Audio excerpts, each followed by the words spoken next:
keyboard ဝါသနာရှင်ညီကိုမောင်နှမတွေအားလုံးပဲမင်္ဂလာပါကျွန်တော်အနေနဲ့ကဒီဗီဒီယိုလေးကိုဘာကြောင့်လုပ်ဖြစ်တာလဲဆိုတော့ပေါ့နော်ကျွန်တော်ဒီ keyboard တော့ကိုယ့်လက်ထဲမှာရှိတယ်ကိုယ်အနေနဲ့ကသင်တန်းနေလည်းမတက်နိုင်ဘူးအချိန်မရဘူးပေါ့နော်ကျွန်တော်လိုမျိုးပဲအချိန်မရဘဲနဲ့ကိုယ့်အသာကိုယ်ပိုင် substar တွေနဲ့ online ဝါနေလေ့လာမယ်စာအုပ်တွေဝေပြီးတော့လေ့လာခြင်းတဲ့သူတွေအတွက်ပေါ့နော်အဲ့တော့ကျွန်တော်ကဒီမှာဒီအခြေခံသဘောတရားလေးတွေပေါ့နော်ကျွန်တော်လေ့လာနေတဲ့အတိုင်းလေးကိုပဲမျှဝေပေးချင်တာဖြစ်ပါတယ်အဲ့တော့ကျွန်တော်ဒီပညာရှင်တယောက်မဟုတ်ပါခုမှစတင်ပြီးတော့ဝါသနာပါလို့လေ့လာနေတဲ့သူတယောက်ပဲဖြစ်ပါတယ်အဲ့တော့ကျွန်တော်တို့ကဒီ keyboard မှာဆိုလို့ရှိရင်ကျွန်တော်တို့ဒီပေါ့နော်ဒီအဖြူရောင်အလုံးလေးတွေရဲ့တော့ဒီအမဲရောင်ရဲ့ဆိုပြီးတော့နှစ်မျိုးရှိရပေါ့နော်ဒီအဖြူရောင်ရဲ့အမဲရောင်ရဲ့အဲ့တော့ကျွန်တော်တို့ကဒီအဖြူရောင်နဲ့အမဲရောင်တွေကိုကိုယ်အနေနဲ့ကမှတ်ရလွယ်အောင်လဲကျွန်တော်တို့ကိုယ်တိုင်ကတည်ထားဖို့လိုအပ်တယ်เนาะအဲ့တော့ကျွန်တော်အနေနဲ့ကဒီမှာဆိုလို့ရှိရင်ကျွန်တော်ဒီဘာပြောမလဲဆိုတော့ဒီနဲ့3 4 5 6ခွန်ပေါ့နော်ခွန်ရဲ့ဒီမှာ9လုံးရဲ့ဒီမှာအမဲဆိုလို့ရှိရင်1လုံး2လုံး3လုံး4လုံး5လုံးဒီလို3နှလုံးတွဲနဲ့ဒီလို3လုံးတွဲတအုပ်စုကိုကျွန်တော်က audit တစ်ခုအနေနဲ့သတ်မှတ်တယ်ပေါ့နော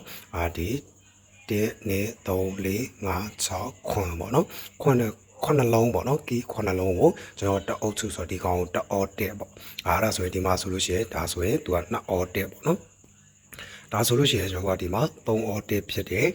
ဒီကနေမှတစ်ခါထပ်ပြီးတော့ရေးသွားမယ်ဆိုရင်4အော်တက်ပေါ့နော်4အော်တက်ပဲဒီမှာဆိုလို့ရှိရင်5အော်တက်61 kg လို့ခေါ်တာပေါ့နော်62လုံးပါပါတယ်အားလုံးပေါင်းရေးလိုက်မယ်ဆိုလို့ရှိရင်ပေါ့နော်အဲ့တော့ကျွန်တော်ဒီမှာဒီကနေပြီးတော့စပ်ပြီးတော့ရေးမယ်1အော်တက်2အော်တက်3အော်တက်ဆိုတာဒီကောင်မတယ်လို့ခေါ်တာပေါ့နော်အလဲတန်ပေါ့နော်သူကအတန်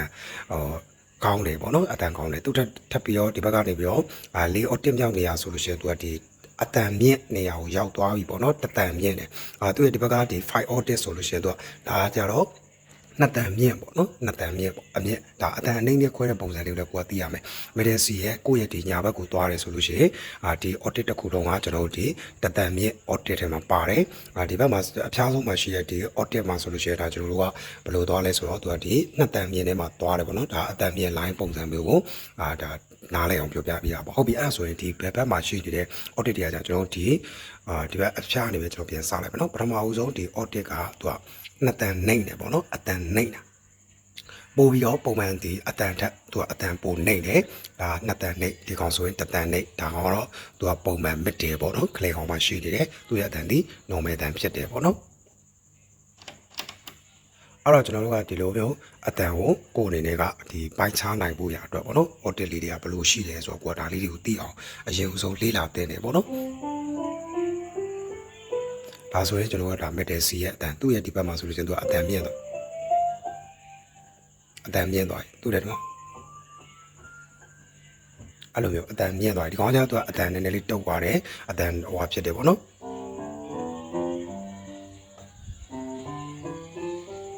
အဲ့တော့ဟုတ်ပြီဒါဆိုလို့ရှိရင်အခြေခံသဘောတရားနေကျလို့တည်သွားပြီဒါဆိုရင်ကျွန်တော်ဒီမှာပထမအဦးဆုံးစရတယ်ပေါ့နော်ဒီဘက်မှာပထမဆုံးစတဲ့နဲ့ဒီအမဲရောက်နှလုံးရှိရတယ်ဒီဘက်ရှည်ဆုံးကအလုံးကနေပြီးတော့စပြီးတော့ရေးတယ်ဆိုလို့ရှိရင်ကျွန်တော်ဗာလဲဆိုဒီကောင်ကိုဒိုရေမီဖာ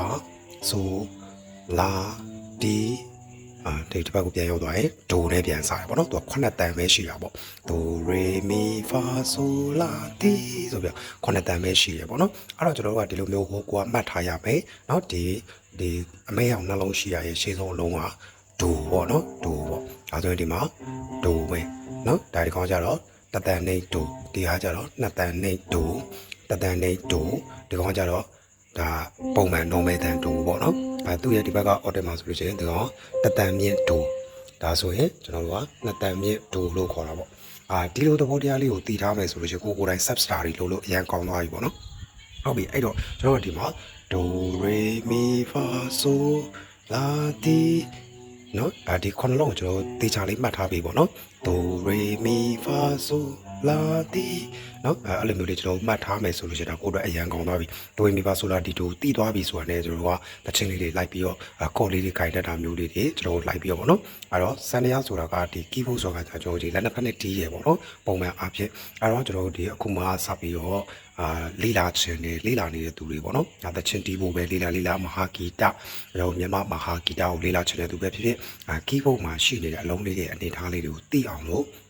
ကျ ကျွန်တော်ဒီဗီဒီယိုလေးကိုရိုက်ဖြစ်တာပေါ့နော်ဟုတ်ပြီအဲ့တော့ကျွန်တော်တို့ကဒီမှာဆိုလို့ရှိရင်အချမ်းများဖြစ်ကျွန်တော်မှတ်မယ်ပေါ့နော်ဒီပထမဆုံးစတဲ့ဟာကကျွန်တော်ဒီစောနာပြောခဲ့တဲ့ဒိုရေမီဖာဆိုလာတီเนาะအဲ့ဒါကိုမှတ်ခဲ့တာဆိုလို့ရှိရင်သူကအင်္ဂလိပ်အခရာနဲ့ပြန်ပြီးတော့မှတ်မယ်ဆိုလို့ရှိရင် C D E F G အဲ့ဒါပြင်ကျွန်တော်ပြန်လာလဲဆို A B ဒီမှာ C ပြန်ကြတယ်ပေါ့နော်အဲ့တော့သူက C D E F G A B ခုနလုံးမယ်နော် C D E F G A B ဒါဆိုရင်ဒီဘက်မှာကျွန်တော်တို့ကဒီကော့ခိုင်လို့ရသွားပြီပေါ့နော်ကော့ခိုင်လို့ရသွားပြီဟိုကမှတ်ထားမယ် C D E F G A B C D E F G A B C D E F G A B နော်ငါအဲ့လိုမျိုးတွေကမှတ်ထားမယ်ဆိုလို့ဒါအကုန်လုံးကပုံစံအတူတူပဲဒိုရီမီဖာဆိုလာဒီတိုနဲ့ဟိုကမှတ်ကမယ်ဒါပေမဲ့အများစု line ပေါ်တွေမှာကျွန်တော်လေ့လာမိရတော့တချင်းများစုမှာဆိုလို့ရှိရင်လည်းကျွန်တော်ဒီ1နဲ့3 4 5 6 9ဒါမျိုးတွေနဲ့တွားတယ်။နော်ဒိုရီမီဖိုင်နဲ့တင်းတဲ့ဆရာကြီးလည်းရှိပါတယ်။အများဆုံးနားလည်လွယ်အောင်တွားတာတော့သူက1နဲ့3 4 5 6 9နဲ့တွားတာတွေများတယ်ပေါ့နော်။ဒါတော့ဟိုအနေထားလေးတွေပေါ့နော်။အဲ့တော့ကျွန်တော်ဒီ keyboard ကိုစတင်ပြီးတော့တီးရမယ်ဆိုရင်ဒီ check လေးတွေတီးဖို့လိုအပ်ပါတယ်။အဲ့တော့ကျွန်တော်ဒီနေ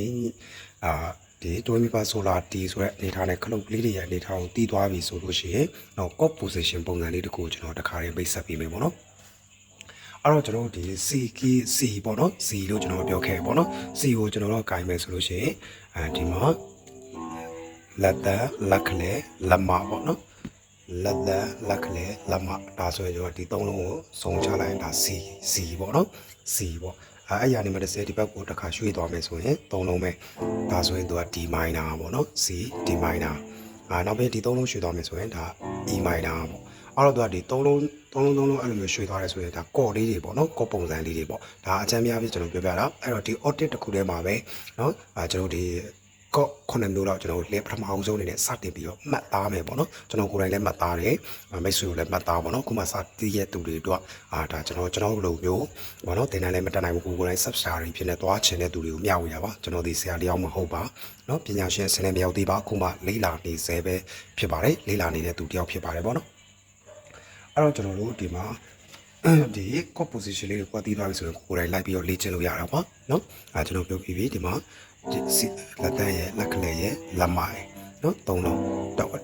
တစ်ခုချားစီပေါ့နော်တစ်ခုချားစီကျွန်တော်လိုက်တယ်ဆိုရင် C နော် D minor C D minor နောက်ပြီးဒီမှာ E minor ပေါ့နော် C D minor E minor F ကိုင်းတဲ့အခါကျကျွန်တော်ဒီမှာလက်တန်းရဲ့နော်လက်ညှိုးရဲ့လက်မရဲ့ဒီမှာနော်ဒီအဖျားဆုံးအလုံးကနေပြီးနှလုံးကျော်ကိုလက်ညှိုးကင်မယ်နော်သူ့ရဲ့တစ်လုံးကျော်ကိုလက်မကင်မယ်နော်ဆိုရင်ကျွန်တော်က F နော် F အဲ့ရဒီမှာတစ်ခါဒီအဲ့ position အတိုင်းကိုကျွန်တော်ဒီမှာလွတ်နေတဲ့နေရာဒီနေရာကိုလက်တကြွဝင်မယ်လက်ညှိုးနဲ့လက်မကိုဒီဘက်ကိုတစ်ခါပြန်ရွှေ့မယ်ရွှေ့လိုက်တယ်ဆိုလို့ရှိရင်သူကဒီမှာ G ပေါ့နော်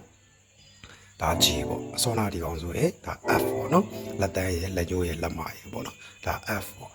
G ရဆိုလို့ရှိရင်ဒီမှာလက်တကြွရဲ့လက်ညှိုးရဲ့လက်မရဲ့တစ်ချောင်းစီထပ်ရွှေ့လိုက်တာပေါ့နော်ဒါ G ပေါ့အဲ့တော့ပြီးတော့လို့ရှိရင်သူက A minor ပေါ့နော် A minor ဆိုရင်လက်တန်းရဲ့လက်ကလေးရဲ့ဒီမှာလက်မဒီနေဝင်နေပေါ့နော်A minor ပေါ့နော် A minor လက်တန်းလက်ကလေးလက်မဒီမှာတစ်လုံးကျော်နှလုံးကျော်နဲ့သူက A minor ပေါ့နော်ဒီပုံစံလေးရှိမယ်အဲ့ရနေမှာကျွန်တော်ဒီမှာလက်တကြွရဲ့ဒီလက်ညှိုးလေးကဒီမှာတင်မယ်တင်ပြီးဒီမှာလက်မထောက်မယ်အဲ့သုံးလုံးကကျတော့ကျွန်တော်ဒီ B minor လို့ခေါ်တာပေါ့နော်အဲ့တော့ကျွန်တော်ဒီခေါ်ကိုင်းတဲ့ပုံစံ9မျိုးကိုတည်သွားပြီဆိုလို့ရှိရင်ကျွန်တော်တစ်ချက်အများစုတီးလို့ရတာပေါ့ပြောချင်တာကC G A minor E minor F C D minor G ကိုနော်အဲ့ဒါလိုမျိုးလေးပေါ့နော်ကျွန်တော်ဒီC key C key G key F key ဒီလိုပုံစံမျိုးနဲ့ကျွန်တော်များစွာရှိပေမဲ့လေအဓိကအခြေခံအဖြစ်ကျွန်တော်ဒီမှာ C key တည်မယ် C minor တည်မယ်နော် D minor E minor F အဲ့ပြီးတော့ကျွန်တော် G နော် G နောက်ပြီးကျွန်တော်ဒီမှာ A minor B minor ဆိုပဲဒါတွေကတည်ထားတယ်ဆိုရင်ကျွန်တော်တချင်းတစ်ပုတ်ကိုပတ်ချတယ်ပတ်ပြီးတော့တီးလို့ရတယ်ပေါ့နော်ဒါတော့ composition လေးတွေကျွန်တော်မျှဝေပေးခြင်းဖြစ်ပါတယ်အဲ့တော့ကျွန်တော်အနေနဲ့ကကျွန်တော်လေ့လာထားတဲ့ဒီပေါ့နော်လေ့လာထားတဲ့အရာလေးတွေကိုကျွန်တော်ကိုယ်တိုင်လည်းညတိုင်းမှာလေ့ကျင့်ဖြစ်နေတဲ့ပုံစံမျိုးလေးအတိုင်းနော်ဒီ live ပေါ်မှာကျွန်တော်တွေကတဆင်ပြန်လေးပြီးတော့မျှဝေပေးခြင်းဖြစ်ပါတယ်ကဲမိတ်ဆွေတို့အားလုံးပဲကျေးဇူးများတင်ပါတယ်နောက်ဒုတိယအပုံမှာကျွန်တော်တွေကဒီ အနေထားလေးကိုတိကျပြန်ပြီးတော့ကော့ကိုက်တဲ့ပုံစံလေးတွေရဲ့နောက်ပြီးကျွန်တော်ဒီတိုင်ပင်လေးတွေခေါ်ပြီးတော့ပေါ့နော်လက် position လေးကျင်းလို့ရအောင်လို့ဒုတိယတစ်ပုံမှာဆက်လက်ပြီးတော့တင်ပေးသွားမှာပဲဖြစ်ပါတယ်ဒီအတွက်ကြောင့်မို့လို့ကျွန်တော်ရဲ့ပြဝေခြင်းကမိတ်ဆွေတို့ပေါ့နော်အခုမှစတင်ပြီးတော့ကျွန်တော်လိုမျိုးပဲ beginner တယောက်ပေါ့နော်စတင်တဲ့သူတယောက်လေ့လာနေတဲ့သူတယောက်ဆိုလို့ရှိရင်ကျွန်တော်ဒီ အပေါင်းလေးဘောနော်ကျွန်တော်ကိုဒီတိုင်ပင်လို့ရပါတယ်ဆွေးနွေးလို့ရပါတယ်မိတ်ဆွေတို့တည်ထားတတ်ထားတဲ့နော်ဒီအရာလေးကိုလည်းကျွန်တော်တို့လည်းပြစင်ပြန်လည်းပြီးတော့မျှဝေပေးပါလို့ပြောရင်းနဲ့ကျွန်တော်မိတ်ဆွေအားလုံးပဲလေးလာသမျှတိုးတက်ကြပါစေလို့ပြောချင်ပါတယ်ဗျာအားလုံးကိုကျေးဇူးအများကြီးတင်ပါတယ်